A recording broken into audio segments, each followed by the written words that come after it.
Ma'am incident कुछ इस तरह से था कि हम लोग यहाँ से मीटिंग के लिए जा रहे थे हजारीबाग जमशेदपुर से।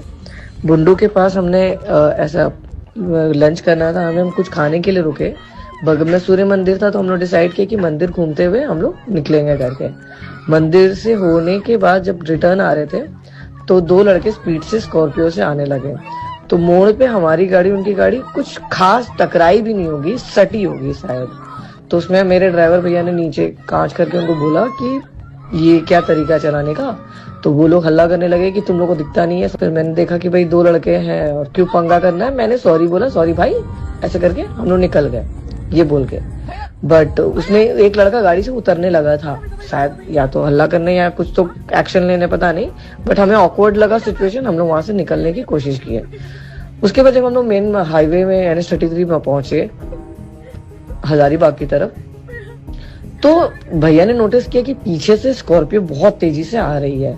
तो उन्होंने बोला वो हमें पीछा कर रहे हैं। तो हम लोगों ने अपनी गाड़ी की स्पीड को बहुत आगे बढ़ाया, बट वो हमें ओवरटेक करने की कोशिश कर रहे थे। तो लोग बहुत कोशिश की कि हमें ओवरटेक ना करें, बट वो उनका स्कॉर्पियो था और हमारा डिजायर था।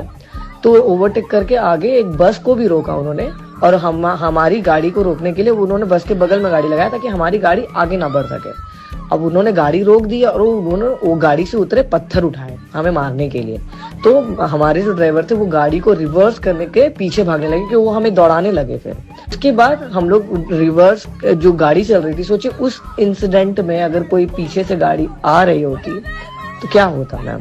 हम लोग बस समझ नहीं पा रहे थे क्या हो रहा। फिर हम लोगों ने रॉन्ग रूट पकड़ लिया ताकि उस रोड से निकल जाए। रॉन्ग रूट पकड़े अब वो हमें इस रोड से फॉलो करना शुरू कर दिए कि कितना दूर हम भाग सकते हैं, कहीं तो उनको मिलेगा ना कट तो हम लोग पकड़ लेंगे। ये हम लोग यहाँ वेट कर रहे थे, बट मेरे को लगा कि ये वापस आएंगे, और लिटरली ये लोग दबाते हुए गाड़ी वापस आए हैं हमें पीछा करते हुए। रेड डायल किए, पुलिस कंट्रोल में खबर दिए, गाड़ी का नंबर बताया। तो भैया ने बोला कि इधर बुंडू दसम फॉल के रोड की तरफ कोई थाना या फिर ये है आपका आर्मी कैंप वगैरह। तो भैया ने गाड़ी जब नीचे दबाई ना, तो हमें बस एक रोड अगर हम लोग नीचे कटते ना मैम, तो हमें थाना मिल जाता और शायद हम सेफ हो जाते। बट हमें उतना आइडिया नहीं था। हम लोग आगे बढ़े और वो लोग सामने से ओवरटेक करके वो नीचे वाले रोड पे हमें आमने सामने गाड़ी लगा दी है।